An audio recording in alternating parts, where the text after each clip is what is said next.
Ginagawa niya ito dahil para yung katawan niya ay nakapag-reproduce na ng lubrication. Mas basa na siya kapag ka ikaw ay pumasok na sa kanya. That way, mas napiprepare niya na yung katawan niya. It's definitely nothing to do with you.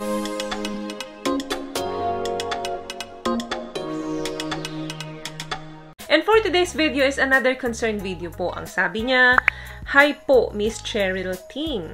May tanong lang po ako. Okay lang po ba na magsarili ang babae kahit nandun ang asawa niya?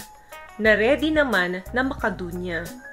Kasi pag nakakatapos siya, saka pa lang ako papatong. Sana po masagot nyo." Okay, medyo complicated to sa part mo. Alam ko. I feel you. Kasi usually, sanay tayo dun sa mga lalaking nagsasarili lang, no?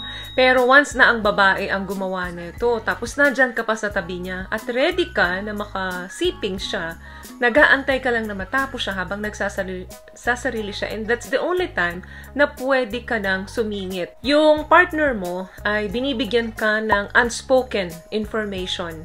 Maaring hindi niya masabi sa'yo yung dahilan dito dahil baka painful ito sa'yo. I'm pretty sure meron siyang specific reason para dito. So, dapat talaga nagko-communicate kayo. Kinu-communicate mo siya tungkol dito. Oo nga, hindi kanya nire-reject sexually. Pero, ina-allow naman niya na magkaroon kayo ng sexual alternative choices. Ito na nga yung nagsasarili muna siya bago mo siya masolo. Kung positibo para sa kanya ito at negatibo para sa iyo to, magkakaroon talaga kayo ng problem kasi ang pakiramdam mo is hindi ka enough sa kanya kung bakit nagagawa niya pang magsarili.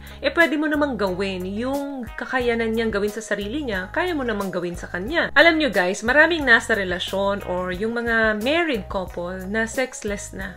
Wala na silang sex life sa buhay nila. Na normal lang, which is definitely fine sa mag-partner, lalo na kung pareho namang nag-agree sila dito. Pero kung prior noon, sinasabi naman niya sa'yo na magsasarili muna siya para mas humaba yung paglalambingan, yung pagtatalik ninyo, at pumapayag ka naman, I don't see anything wrong, lalo na kung may approval ka naman. Aari kasing alam niya lang talaga yung body parts kung saan siya, yung mga erogenous part ng kanyang katawan kung saan siya mapi-pleasure. Alam niya gawin yung tamang diin, tamang hagod, dun sa mga sensitive part ng katawan niya. Actually, parang nakaka-turn on pa nga ito sa side mo kasi nakikita mo na nagsasarili yung partner mo sa harapan mo.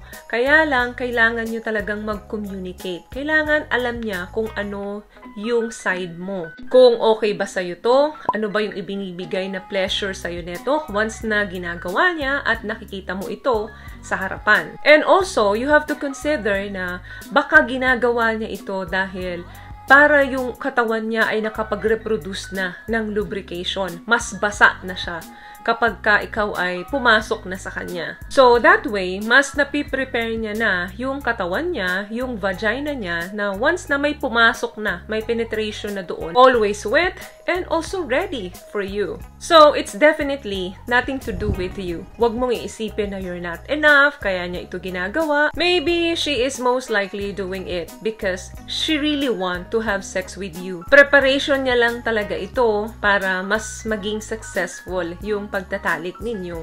Once na nandyan ka na, mas kabahan ka pagka nakita mong nag-masturbate siya, ayaw niya na talaga makipagtalik sa'yo. But as long na nandyan ka sa tabi niya and ready naman siya at hindi ka niya nire-reject, it's fine.